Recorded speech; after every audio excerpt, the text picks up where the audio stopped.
I never thought I'd be here. Disney is spending 2 billion euros on its biggest theme park transformation ever, overhauling their smallest and least visited theme park in the world. Disney invited me to see this new transformation before it opens to the public. I've never even been to Europe before, but the changes here are so massive that I did something crazy. I booked a last-minute flight to France, hopped a train to Disneyland Paris, where I'm here now at Walt Disney Studios, which is about to be renamed to Disney Adventure World. That tarp on the park's icon says it all. And I have to be honest with you, I wasn't sure what to expect going into here. But what I experienced behind those gates truly surprised me. Over the course of this video, I'm going to take you through everything that's new at Disney's biggest theme park transformation ever, including 2 rides that surprised me in different ways, a robot that has to be seen to be believed, and a nighttime show that got me feeling way more emotion than I expected. But I also have to be honest with you about what's missing here today and what my hopes are for the future. But first, let me take you inside. So here's the situation. In 2002, Walt Disney Studios opened as the second park here at Disneyland Paris. And to say fans didn't love it is an understatement. If you look up any list online that ranks the Disney parks, this park generally is at the bottom of that list. But Disney's been adding to this park bit by bit over the years. Tower of Terror, Toy Story Land, a Ratatouille area. All improvements, but Disney needed to do something dramatic here. So several years ago, Disney announced a 2 billion euro expansion that would fundamentally change the shape of the park and add immersive themed lands. The centerpiece of what's opening soon is the World of Frozen, which opens on March 29th. But that's not the only thing that's new. There's also a new lagoon hub called Adventure Bay, a Tangled ride, new entertainment, and Disney's most technologically advanced nighttime spectacular yet. Before we get to the new stuff, let's take a quick tour of the current park and see why it's in such need of a transformation. And we'll start with World Premiere, a recently reimagined entrance plaza. And I kinda love the vibe in here, mainly because it's like stepping into a bizarro Hollywood Studios at night. There's some signage and iconography that looks exactly the same, but different. And as someone who knows the US parks deeply, that bizarro feeling just gets deeper as you step outside into the current Walt Disney Studios. It's like walking through the theme park of your dreams, and I mean that very literally. You know how in a dream where you're in a space that you know really well, but things are kind of shifted and different, like you're in your house, but suddenly there's a pool in the living room? Walt Disney Studios is kind of like that. So everything feels familiar, but it's laid out in a different way, and you're like, why is Tower of Terror right by the Partners statue? Wait, Toy Story Land has a parachute ride? Crush speaks French? It's a bizarre feeling, and I instantly saw why this part of the park has the reputation that it has. It feels small and it's oddly laid out. But it was time to preview the new lands. The reason that I'm here, the reason that I flew across the Atlantic Ocean. Adventure is out there, and actually it's behind these walls. Let's go check it out. And the moment you step into the new expansion, it's a different park. The expansion begins with Adventure Way, which is the main promenade that extends directly from the center of the existing park. And the first thing that stuck out to me is the scale. This feels big and impressive. You can instantly see World of Frozen from across Adventure Bay. And Imagineering is doing something here that they haven't really done at the US parks in a very long time. At Galaxy's Edge, Avatar, and Cars Land, there are these big, iconic skyline reveal moments, but they only happen once you're deep inside the land. They're kind of hidden from the rest of the park. But here, Arendelle's silhouette is instantly recognizable as soon as you step onto Adventure Way, similar to the silhouettes of the pavilions at World Showcase, but on a bigger, grander scale. This instantly feels different than the rest of the park. It's big, expansive, and impressive. This place is beautiful. This is massive. To get to Frozen, you have to walk along Adventure Way. And I was instantly smitten with the vibes here. It all feels elegant, refined, very European. As soon as you enter, to the right there's a Tangled area. Not a big immersive themed land, but the color scheme changes from these jewel-toned greens to Rapunzel purples. It subtly signals Tangled while fitting in with the theme of the rest of the area. There is a ride here, Rapunzel's Tangled Spin, which is basically Tangled teacups. Here's the thing, I don't like spinners. But I'm gonna go on it. For science, for research, for Rapunzel, I will go on a spinner. And I'm pleasantly surprised that I had a really fun time. It helps that no one was spinning the wheel in the middle. Maybe I was wrong about spinners. This is really fun. This is a smaller ride, but I want to take a moment to give it some props, because it's really well executed, with the artwork on the ceiling and the lanterns. This is one that I recommend going on at night because it is just beautiful. And having good flat rides can really round out the offerings of a park. I really hope Disney continues this mini land concept as they build the big immersive lands around the lagoon. They're already doing that with Up, but I hope to see more of that. Adventure Way goes all the way around the Adventure Bay Lagoon, and there are walkways and alcoves for entertainment, like a gazebo garden with a lovely Rapunzel and Flynn Rider show with live musicians. There were smaller entertainment offerings too, like a drum corps and even a traditional French mime. I also saw a Minnie Mouse marching band show that absolutely ripped. Mickey appears in a new outfit, and there are also roaming characters. Other members of the media told me that they saw Peter Pan and Wendy walking around. And Disney has announced a new Princess Cavalcade that will come to Adventure Way. In terms of food, there are several small kiosks serving quick grab-and-go food and snacks like seafood rolls and pastries. There's a huge building that holds the Regal View restaurant, which has princess dining. I didn't get to go in there, but I did get to go to the Regal View Lounge, which is Disneyland Paris's first dedicated bar/lounge space. And it feels appropriately regal with a great view of the lagoon. Whoever named this restaurant did a great job. There's a beautiful Sleeping Beauty mosaic, the whole space feels grown up and refined, and the grapefruit tequila cocktail I tried was excellent. Very tart, citrusy, but not too sweet. This lounge is a win for grown-ups. And then you have Adventure Bay itself, the lagoon, and it is sizable, 7.5 acres. But not nearly as big as World Showcase Lagoon, which is 38 acres. This size difference is actually a strength because it's really easy to get from one side of the lagoon to the other. Adventure Bay is beautiful to look out across, and I love this type of layout of a park. Multiple lands surrounding a lagoon. We have 2 of those in Orlando, and I'm happy to see a 3rd one here in France. There's also a new soundtrack that really complements and elevates Adventure Way's relaxed European vibe.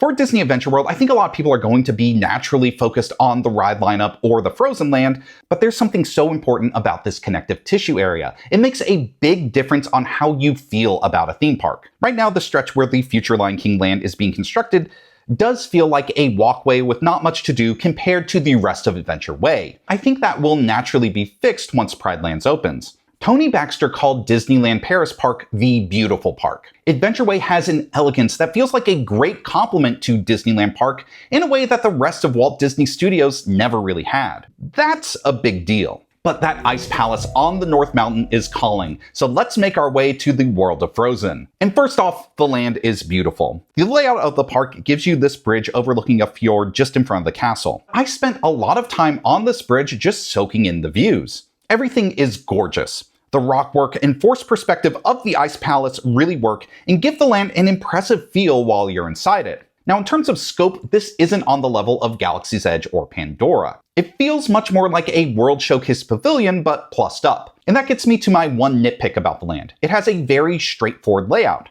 A central walkway with the attraction, shops, the Anna and Elsa meet and greet, and the restaurant all really close to each other. On one hand, everything is really easy to find, but on the other hand, it doesn't really instill a sense of exploration, which is one of my favorite things that a themed area can do. At World of Frozen, what you see is what you get, but what you see is really good. And speaking of very good, there are a couple of walk-around characters here that they just nailed. There's Oaken, who will say, "Yoo-hoo!" with you if you like, which I did like. Yoo-hoo! And then there's what I think is the land's sneaky star, Mossy. A troll who is just so adorable and bilingual.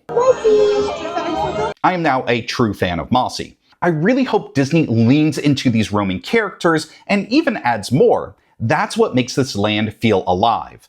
Now, let's get to the ride, and I have to be honest, I was not really excited to go on Frozen Ever After here. Don't get me wrong, I like Frozen Ever After at Epcot, but it's a ride that I've done many times. That ride opened 10 years ago. It's a ride I like, but I don't love. It's I have a lightning lane, or there's a short wait, or I skip it. And for the new Frozen Ever After in France, I really just expected this to be the same ride with some minor plussing up. I was so wrong, and this was one of the best surprises of the trip. It has the same beats, the same scenes, but the rooms are bigger, the scenery is brighter, the effects are fresher. For example, the trolls just look fantastic. Even the drop feels swifter and more thrilling. A lot of people at the preview were talking about the drop. I was recording with both hands like a lunatic, and I bounced up and down in my seat. It was zippier and really fun. The attraction is also bilingual, and it's kind of hilarious hearing Olaf speak in French.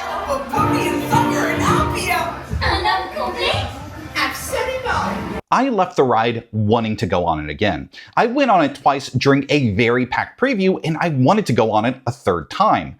The changes here are significant. If the ride is a B at Epcot, it's an A here. Another big surprise was a celebration in Arendelle, the land's main show that takes place on the small bay in front of the castle. It has performers on 3 boats, villagers on 1 boat, Kristoff and Olaf on another, and Anna and Elsa arrive later in the show. I had pretty neutral expectations for this, but this show is a delight. There's charming original music, some riffs on Frozen classics.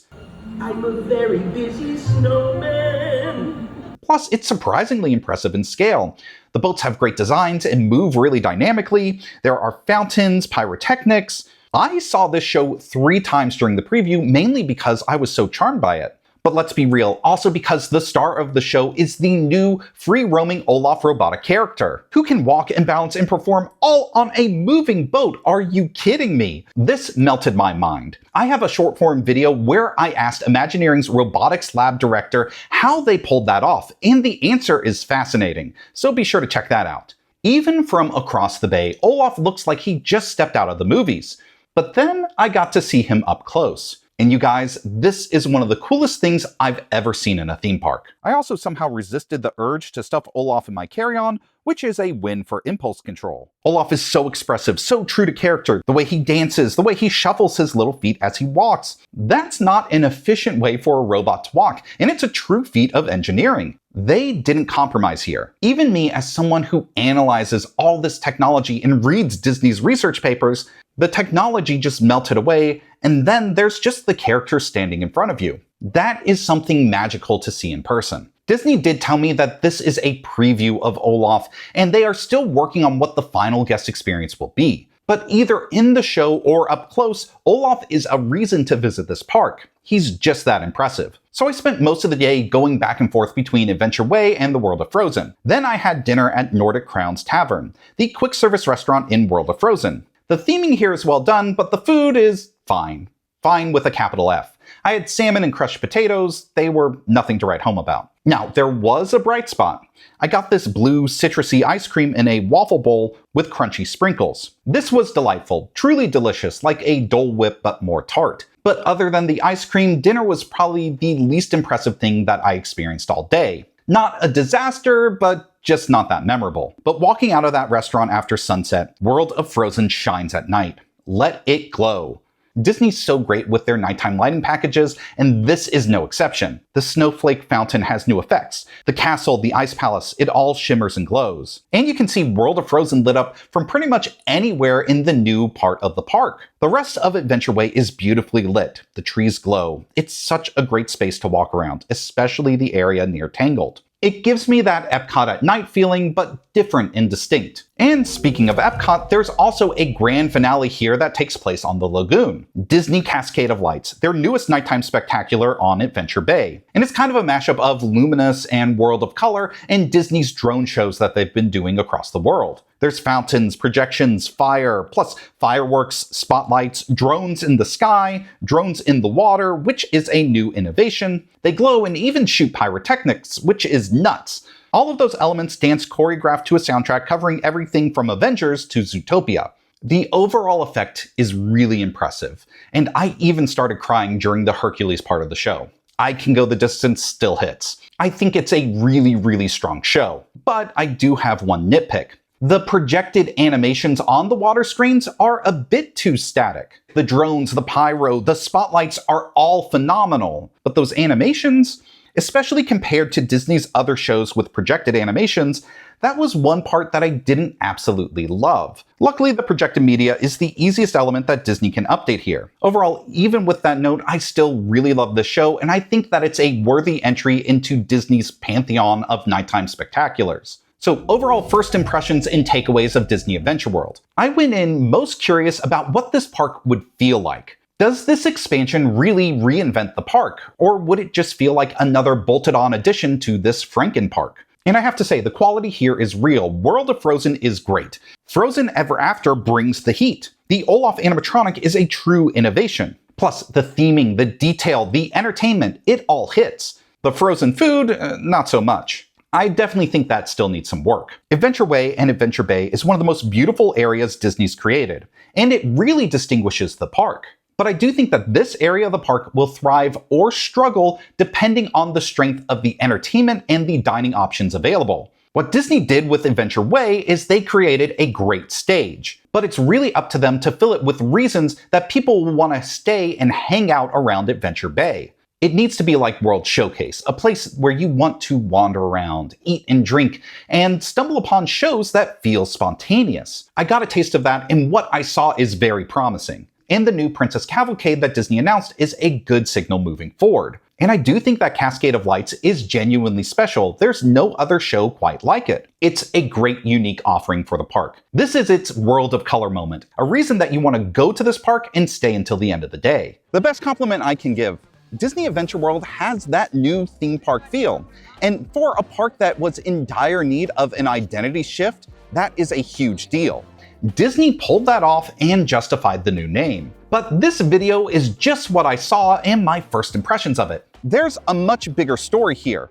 A story about how this big expansion is just Act 1 of multiple acts. A story about Disney's big second gate problem from the early 2000s. And the story about why the big question I had going into this trip was actually the wrong question altogether. That's the next video. So this has been James from Guide to WDW. Thanks for watching, and I'll see you real soon. Au revoir!